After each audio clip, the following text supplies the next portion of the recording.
Take a look here now at Google Arts and Culture Scenario 1. In this scenario, Nadia wants her students to go beyond reading a lecture in their Roman Empire unit, and she wants them to really get immersed within Roman culture and artifacts. And Google Arts and Culture is the perfect tool for this. What it will allow the students to do is to explore in almost 360 degrees, explore different artifacts and cultural achievements and etc. They can see high resolution images of these places. In addition, playing games based off of a topic here. So let's go ahead and take a look here. So if we want to do a search for Roman ruins here, we'll do that very quickly here. Here we have, again, the cool thing here about this, it's all free.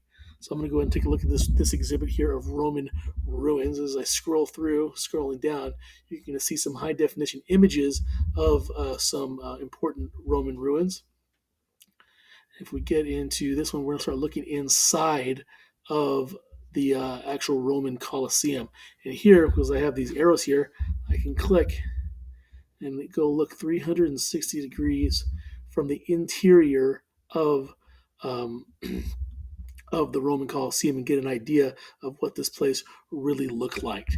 So, in addition, we can Google Arts and Culture. If you take a look at the top here, we have a button here that says Play. So there's games that you can play and choose from a variety of different different topics here, and like it says here, learn through play. So you can discover the world of art and culture through different games here. So there's a variety of things that you can do here to really make your learning experience much more dynamic.